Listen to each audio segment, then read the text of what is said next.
Hey everyone, we just saw Supergirl in the movie theaters, and I figured that since I'm trying to do this YouTube thing, we should take a nice moment of spending time together and try to monetize that. What are your thoughts? So my overall impression is that it was an alright movie. Like, it was a movie. It wasn't bad. It wasn't nearly as good as Superman 2025, though that is an incredibly high bar Oh, in my opinion. okay, that is similar to my thoughts, which, just for y'all, the movie theater is about an hour away from where we live, so we were just not talking about it on the way over here. If I can figure out a way to just put like two people in awkward silence, that's going to be in the video. But if I can't, that is a sign that I failed, and you guys should shame me publicly, harshly. But anyway, yeah, I will say that the best thing about this movie is it reminded me of Superman 2025. One, what's the guy who plays Superman now? His name? Oh, it's on the tip of my tongue. David? Yeah, David Cordsweat. Okay. Uh, he was fun when he was on screen. It was just an average movie. I didn't hate it. I didn't love it. Our tickets were about $8 a pop, and I thought that I got $8 of entertainment out of the movie. How about you? Oh, definitely. I'm glad that we went to see it. I think it was worth the money for sure. I definitely by no means thought it was a bad movie, but also I probably wouldn't go out of my way to tell everyone to go see it, oh, go ahead. Oh, no, no. So, I had heard a lot going into this. There were a lot of people who said, oh, it's terrible, and a lot of people who were like, oh, it's going to be the best movie of the summer. And I felt like my opinion was going to be more in the middle of, like, it's going to be a perfectly fine movie, and Yeah. I'm sure I'm going to enjoy it because I enjoy comic book movies anyway, just because of the nature of them. Yeah, I mean, it was fun, turn your brain off. Again, I enjoyed seeing it in theaters. I don't know if I would buy it on Blu-ray when it comes available. Whereas, as yeah. soon as we saw Superman 2025, we were like, we're going to buy a copy Yeah. of this. We're going to rewatch this for sure. Yeah, I don't know if I'm really going to care to rewatch it. What did you think? Should we get into spoilers? Oh, sure, yeah, let's go Oh. ahead and get into spoilers, but we can... Should we do a little bit more of, like, non-spoilers? Like, just... yeah, let's just do spoilers. Okay, yeah. So, at this point, if you're listening and haven't determined yet that we're about to include some spoilers, this is your time to either pause or skip ahead if we include a timestamp for when the spoilers are over. Yes, and if we're able to figure that out, I'm going to have a warning on the screen, and hopefully it's doing a countdown. If not, I might just make the graphic, and then one frame, spoiler warning 5, another frame, spoiler warning 4. And so, what did you think of the villain, Creme of the Yellow Hills, a.k.a. Creme de la Creme? He really wasn't all that threatening. I was spending a lot of time just thinking about how all of those dermal piercings would migrate. Yeah, and they'd get infected. He's not hygienic. He looks grimy. And I know he's some kind of, like, super strong alien, but... Well, like, if he's really super strong, does he need all of those henchmen? okay, I don't think... He's stronger than the average alien, but going up against, like, Supergirl, Lobo, he's really not that threatening. Like, they keep having to come up with reasons why Kara is not at her full strength to be in any kind of danger in these situations. Mm-hmm. So, a basic rundown of the plot is Kara, much like we see her in Superman, is just out partying. It's her birthday week, and so she is out in Red Sun Systems, getting crunk and having the time of her life because she's a bit depressed because she was born right after Krypton done blowed up, and she got to see the last remnants, unless they want to introduce the bottle city of Kandar, uh, wither away from super cancer. So she's a bit bummed out about that, understandably. Mhm. Anyway, while she's out there drinking, and I don't even want to say having the time of her life because it doesn't seem like she's having that much fun. Yeah. It's not like a I'm drinking to have fun situation. It's a I'm drinking to not feel bad situation. So, while she's out there on, I forget the name of the planet that all of this even starts on. Oh, But yeah. On that note, I did not love the font choice. The font to me was difficult to read quickly. that is very specific. But thank you for bringing that up. While she is out there drinking on the same planet, there's this guy of the dynastic clan. He makes swords. Bandits come to their house.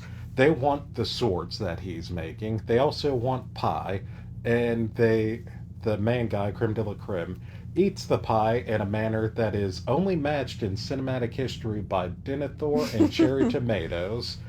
Like he like cuts it and it's like dangling and it's like y'all can't see what I'm doing, but And I'm not going to describe it. You're just going to have to watch the movie. yeah, they're going to give him the swords. They put the key on the table. They say, "Hey, we know why you're here. Swords are in the shed in the back." Everything's going good. I forget the name of the father and the mother, but the girl who survives this entire thing, her name is Ruthie. Ruthie is watching the whole thing and she's kind of horrified. Her, I want to say older brother, I assume older. yeah, was just listening to music with headphones in his room. He sees her just standing there, kind of looking at what's going on, and he jumps out and goes, "Boo!" Anyway, Creme de la Creme gets spooked and just tomahawks him. And so Mama and Daddy flip out. They get killed pretty easily. Ruthie survives, buries them, takes one of her father's swords, and goes on a quest of vengeance. That old chestnut. If you've seen a movie like True Grit, it's that plot line.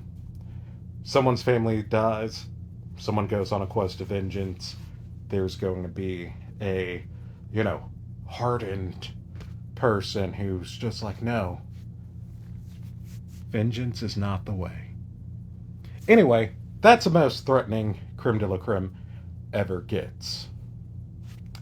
Again, he and his guys would be no threat to Supergirl if they didn't keep coming up with reasons to why she was depowered. Mm-hmm. Also, this is the second DC movie in a row where they've put Crypto in danger as like the driving force, which I know you've got to give Kara a reason to want to go on this quest with Ruthie. So, really, the only thing we see her remotely caring about is Crypto. But still, I don't like that.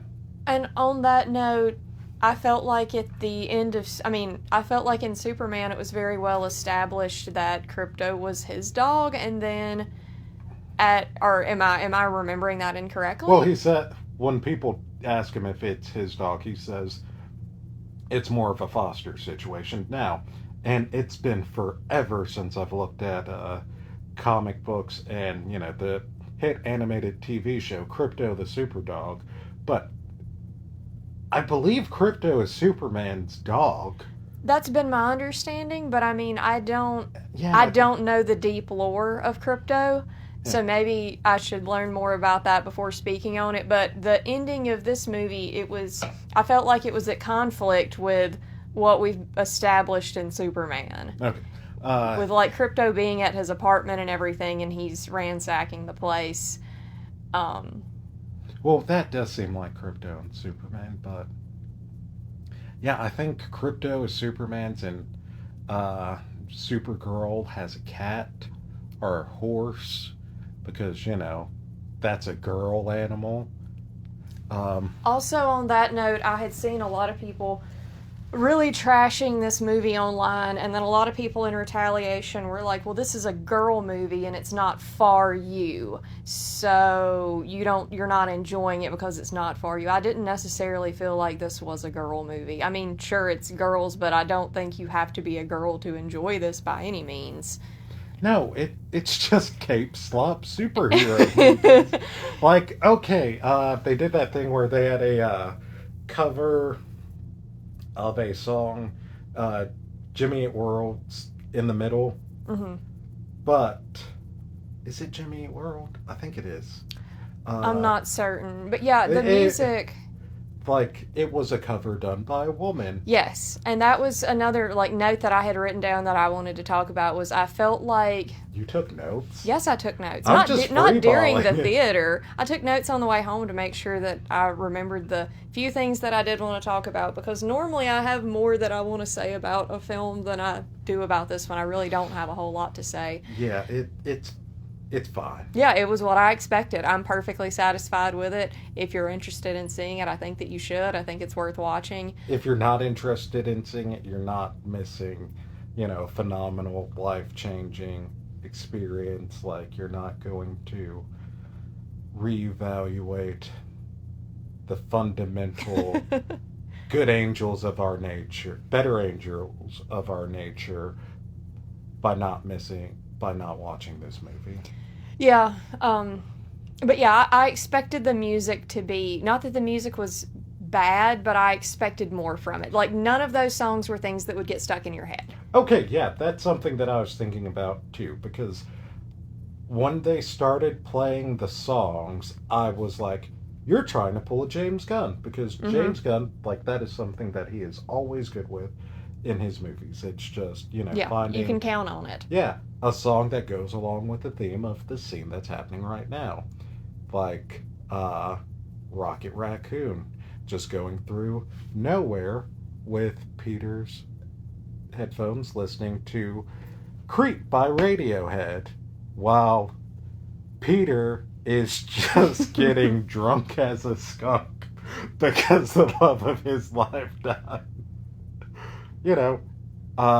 He's very good at it. Mm-hmm.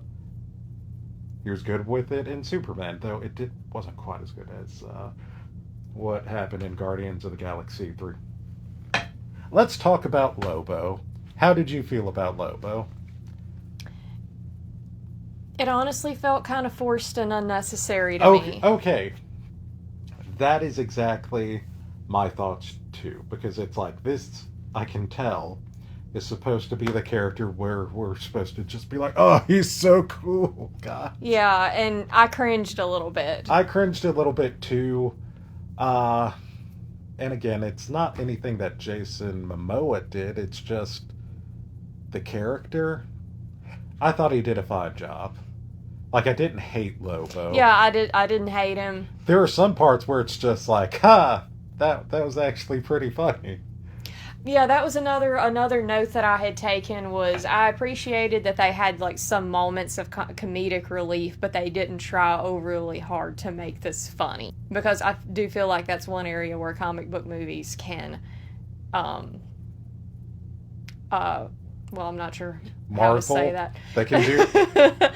A lot of them... Like, go ahead. Oh, even like the Doctor Strange movie, I felt like there were times whenever they, like, tried to shoehorn humor into it, and it would have been a better movie without that. It wasn't necessary. So I appreciated them not trying to make it overly funny. Yeah, they had some moments of comedy, but it wasn't overdone. Yeah, I giggled out loud at the part where Clark mentioned bowling. I thought that was funny. Okay, so we've covered briefly. The plot. Okay, because we're in spoilers already. I get what they were going with when they had Cream, whatever, on the ground, and Ruthie was about to kill him, and uh, Supergirl was like, "No, don't do it. You know, this isn't who you are. Your revenge is going to be living your best life and, not killing someone." And it's like, okay, so we've seen Krim rob people, we've seen him murder people. We know that he is engaging in human trafficking because the brigands are kidnapping young women to help sustain their all male civilization. So you can read in between the lines about what's happening there. And anyway, Supergirl's like, don't kill him. Be better. And it's like, I feel like it's kind of justified. Yeah, I agree. Yeah. Who knows? Maybe Superman wouldn't agree with that. But then, Oh, I'm sure he wouldn't. But then Kara just jab, jab, jab, jab, jab. All right, well, is there anything else you want to say about it? Let me look back at my notes. I don't think so. Is there anything else you would like to add? Nope. What was your favorite part? The times that it reminded me of 2025 Superman. Which parts were those? Superman trying to Skype Kara and getting ignored. Him doing his little introduction and just being awkward. Yeah, I think those were some of the high points. I really liked the bar fight scene whenever all the guns are pointed at her and you can see all the lasers after the arm wrestling.